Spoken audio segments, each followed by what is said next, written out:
Hello అండి, welcome back to చిన్నారి vlogs and talks. ఈరోజు ముట్టుకుంటే చినిగిపోయే బొక్కల కూర అండి.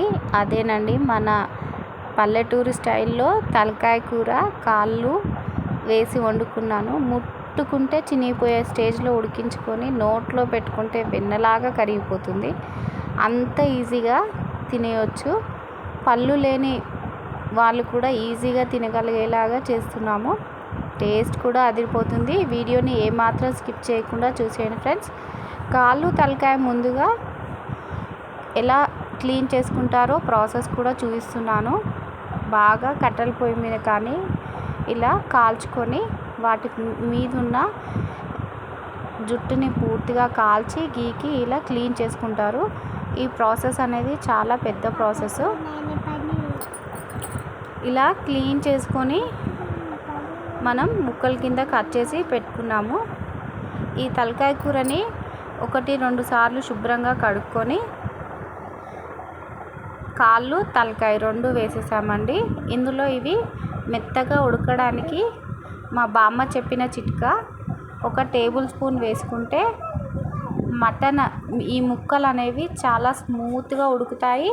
టైం కూడా ఎక్కువగా తీసుకోదండి. నేను 1 లీటర్న్నర వాటర్ వేసి స్టవ్ మీద పెట్టేసి మెత్తగా ఉడికించుకున్నాను. 5 to 6 విజిల్స్ వరకు. ఇది పెద్ద తలకాయ అంటే ఇది ముదిరింది అని ఎక్కువగా వేసుకున్నామండి. స్పూన్ వేయడం వల్ల మనకి పొంగడం లాంటివి అస్సలు ఉండదు. స్టవ్ మీద పొంగుతుందేమో అన్న టెన్షనే ఉండదు. అలాగే మెత్తగా కూడా తొందరగా ఉడికిపోతుంది. నేను లీటర్న్నర వాటర్ వేసుకుంటే నాకు 1/4 వంతు నీళ్ళు, అంటే ఇవి కాళ్ళ చొరవ తాగడం వల్ల కాళ్ళకి చాలా బలం అండి. అందులో కొద్దిగా మిరియాల పొడి ఉప్పు వేసి తాగడానికని 1 గ్లాస్ పక్కన పెట్టుకున్నాను. మిగిలింది మనం కూరలో వేసేసుకుందాము. స్టవ్ మీద కడాయి పెట్టేసి అందులో సన్నగా తరిగి పెట్టుకున్న ఉల్లిపాయలు బాగా వేగిన తర్వాత కాస్తంత ఉప్పు వేసి ఉడికించి పెట్టుకున్న ఈ కూరని మనం ఇందులో వేసి ఒక 15 to 20 మినిట్స్ వరకు బాగా నూనెలో వేగనివ్వాలి. ఇది నూనెలో ఎంత వేగితే అంత రుచి. ఆల్రెడీ బాగా ఉడికిపోయిందండి.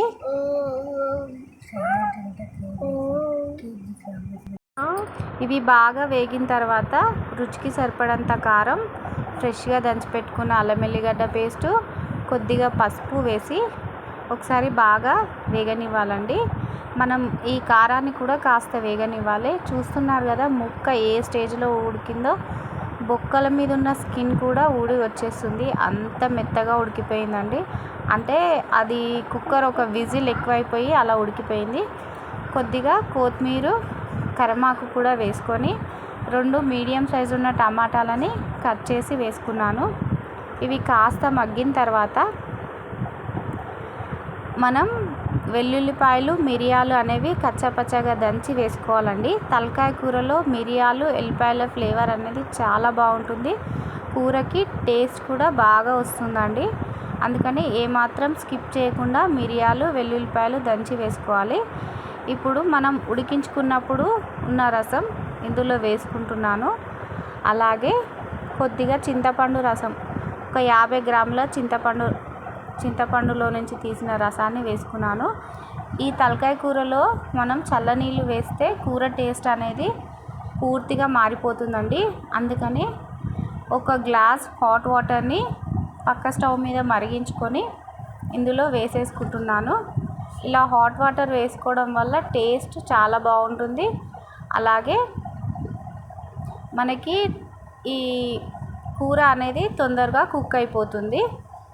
ఇలా అన్నీ వేసుకొని ఒకసారి బాగా కలిపి చివరన కొద్దిగా పుదీనా, అలాగే గరం మసాలా పౌడర్ కూడా వేసి మరో 15 నిమిషాలు సిమ్లో పెట్టి మగ్గనిస్తే మనకెంతో రుచికరమైన తలకాయ కూర కాళ్ళు తలకాయ కూర అనేది రెడీ అయిపోతుంది ఫ్రెండ్స్. టేస్ట్ చాలా బాగుంటుంది. మీరు ఒకసారి తప్పకుండా ట్రై చేయండి. ఇది మా బామ్మ చెప్పిన చిట్కాలతో తను చెప్పిన పద్ధతిలో వండానండి. రుచి కూడా చాలా బాగుంది. మీరు ఒకసారి తప్పకుండా ట్రై చేయండి ఫ్రెండ్స్. అలాగే మన వీడియోస్ కనుక మీకు నచ్చితే సబ్స్క్రైబ్ చేసుకోవడం మర్చిపోకండి. లైక్ చేయండి, కామెంట్ చేయండి. అలాగే మీకు మరిన్ని వీడియోస్ ఎలాంటివి కావాలో కూడా కామెంట్ సెక్షన్లో కామెంట్ చేసేయండి ఫ్రెండ్స్.